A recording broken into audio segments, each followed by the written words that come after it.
Pinoy, likas daw na masayahin. At para lalong gumaan ang ating feeling, ang mga happiest Pinoy ating kikilalanin. Ang mga Pinoy raw, mahilig tumawa. At kahit pa may problema, kadalasan dinadaan na lang ito sa tawa. Hindi man daw tayo napabilang sa world's happiest countries batay sa pag-aaral na kinomisyon ng United Nations kamakailan, mapapatunayan naman daw natin na kaya natin maging masaya sa mga simpleng bagay. Sabi ko kami, nabubuhay sa kalsada, masaya kahit tulog tira. Masaya ako kasi inspired ako. In love eh. Masaya kasi Pasko na, kompleto kami.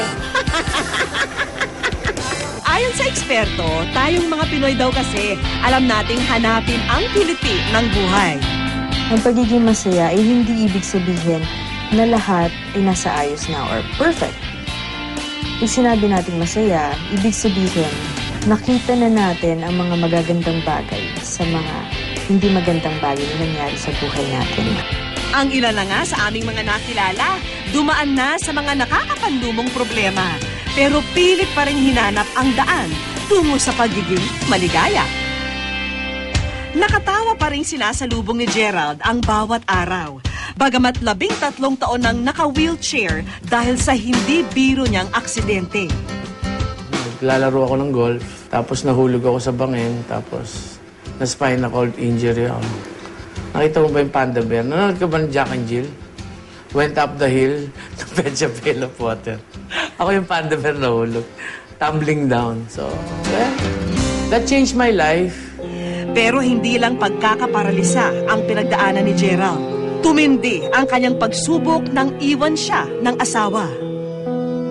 3 taon na siyang nagdadialysis pero imbes na magmukmok, nagsumikap siya para bigyan ng magandang kinabukasan ang kanyang pamilya.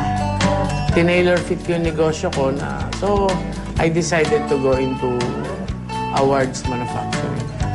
Kasi yung creativity, di ba, you try to design awards, customize awards, mga trophies, plaques. At mukhang karapat-dapat ding bigyan si Gerald ng tropeyo dahil hindi lang pansariling kaligayahan ang kanyang pinagsumikapan. Sinimulan din niyang magbahagi ng ngiti sa ibang tao sa pamamagitan ng pagbibigay sa kanila ng trabaho. Mabait siyang amo, hindi siya kaya po ngangailangan kami para sa mga anak, kaya kailangan ako ng pera, nagbibigay naman siya sa akin.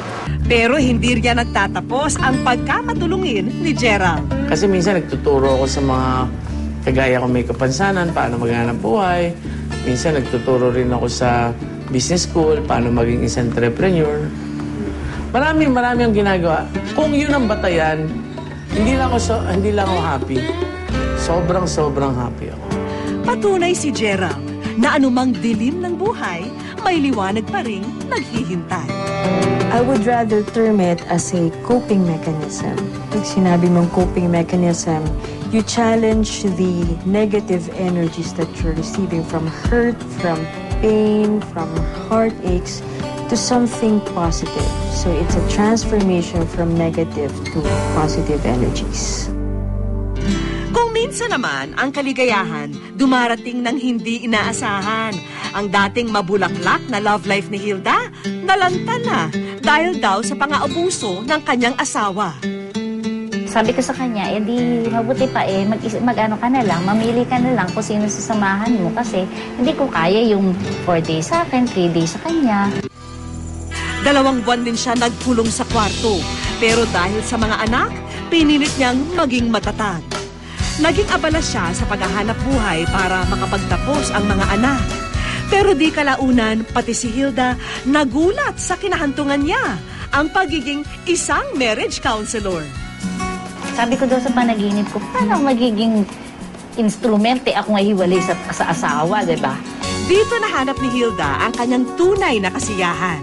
Ang pagtulong sa mga mag-asawang may mga problemang dati na niyang napagdaanan. Para kasi sa kanya, hindi sapat na siya lang ang maligaya. Mas mabuti raw kung maibabahagi rin niya ito sa iba. Pero pagkatapos kong paliwanagan, uuwi bago pa nga sila tumayo, naghahali ka na dito sa harap ko. Nag-aaka pa na. At pag-uwi, masaya. Yun ang aking yun ang aking happiness. Yun ang aking joy. Ayon pa sa mga eksperto, naging mahalaga raw ang pagiging positibo ni Hilda para mapabuti ang kanyang buhay. Isa yan sa mga magandang kaugalian ng mga Pilipino na kapag nasaktan sila, ibibigay nila yun sa ibang tao ng mas higit pa, pero sa mas magandang paraan. Ang mga kagaya ni na Gerald at Hilda, patunay lamang na sa kalungkutan, matatagpuan din ang tunay na kaligayahan.